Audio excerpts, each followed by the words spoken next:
Okay, now let's focus on the Lesson 3 post-lesson assessment for the adult course. And you'll notice I put Unit 4 as well because we comfortably got all the way up to question 8. We're going to be handling questions 9, 10, and 11 with today's session. So first question, what is the profit margin a rough estimate of? So when we talk about profit margin, we talk about net profit divided by sales. That's the profit margin. Essentially, it shows which companies can make more profit based off of lower sales. It's a rough measurement of the efficiency of a company. Question 2, how is trend analysis different from a cross-sectional analysis? Now remember, these two analyses are not examples of financial ratio analysis. These are rather how does the company stack either against itself or against other companies in the industry. So a trend analysis is internal. It assesses how well the company is doing over time. A cross-sectional analysis compares different firms at the same point in time. So it's either as an industry comparative analysis, meaning that you're comparing the company to the industry average performance, or benchmarking, where you're comparing the company to the industry's leader or your key competitor. These items tell you what you're doing with the financial ratio analysis data, rather than what data you are actually capturing. So then,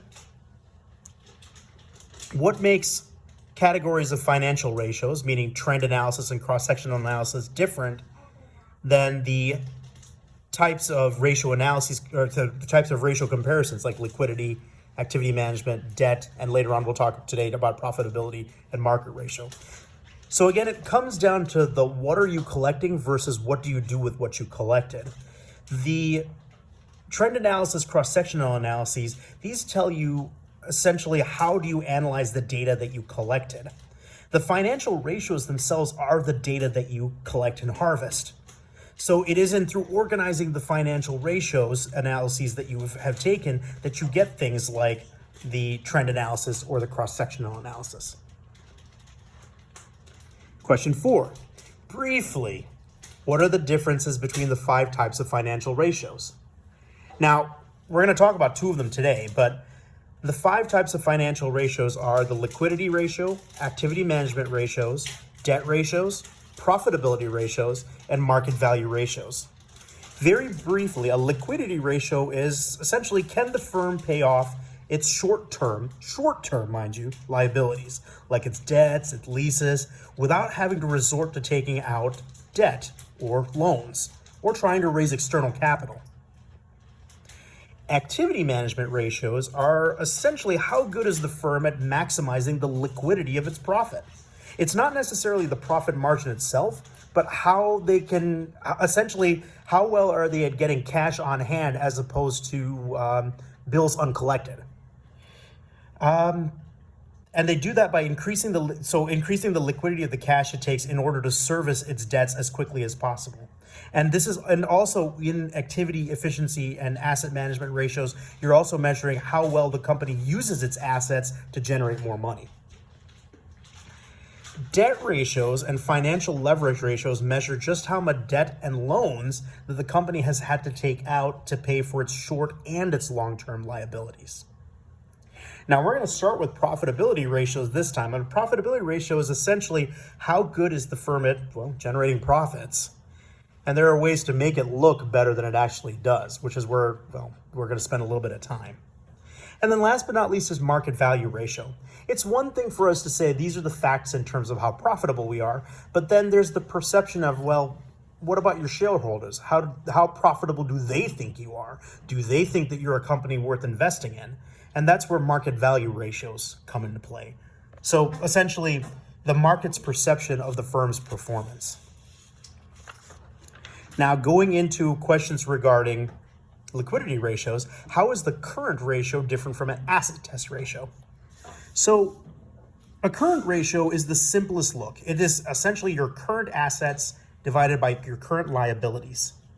It is essentially, as opposed to the acid test ratio, wherein it is your current asset minus your inventory divided by your current liabilities.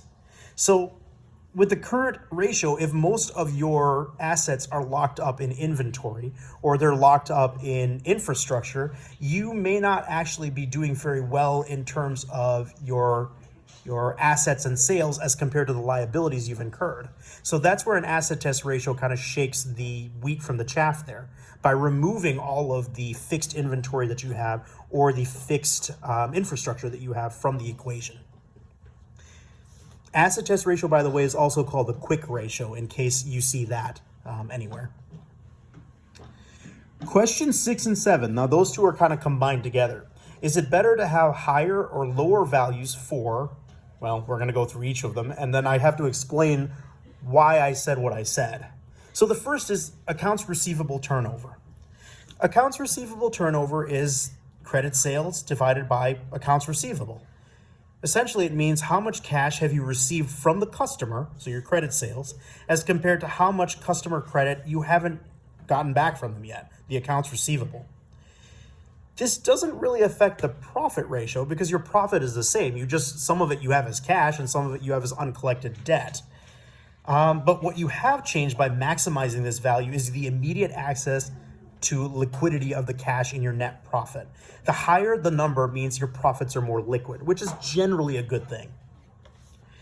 The average collection period is the accounts receivable divided by credit sales times 365. It's essentially how much is the average time it takes for your customers to cough up the cash.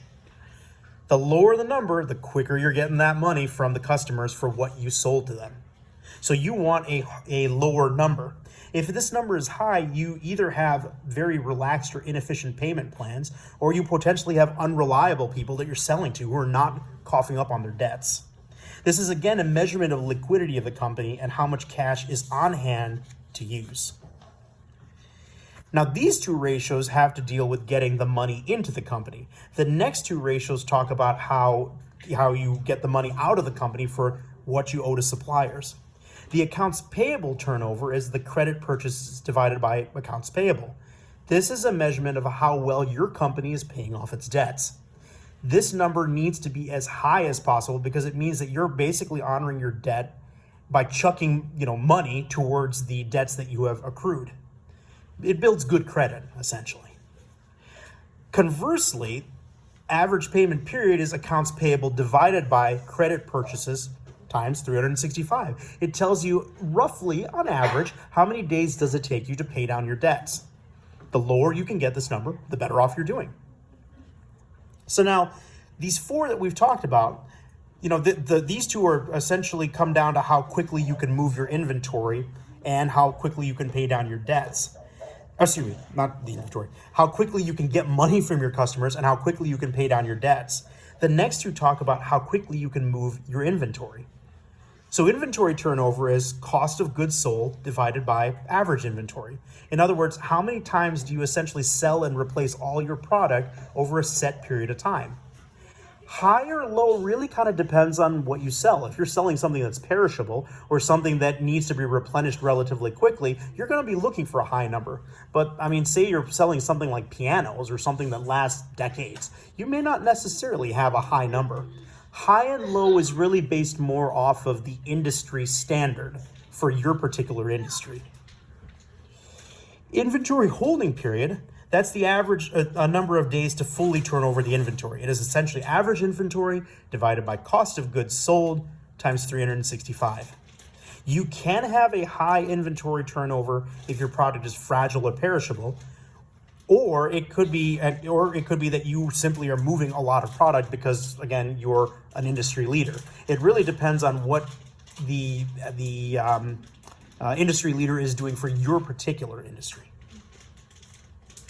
Fixed asset and total asset turnover. So now fixed assets turnover is sales divided by net fixed assets. How well does your infrastructure, your property, your equipment that you sunk your money into generate revenue? Higher is generally better because that means that you're putting the sunken costs of the fixed infrastructure in your company in order to put forth money for you.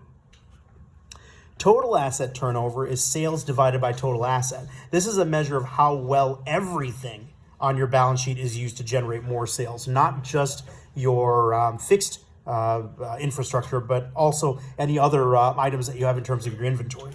In both cases, the higher the better. These are all examples of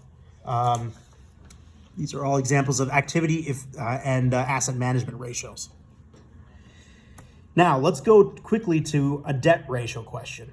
Why is it a very bad sign if a company's times interest earned is less than 1? So that goes down to what is the times interest earned. And so the times interest earned, if we go back to the Bartlett chart, you'll remember what the EBIT is, earnings before interest and taxes. And so essentially the times interest earned is the EBIT, or earnings before interest and taxes, divided by the interest expense.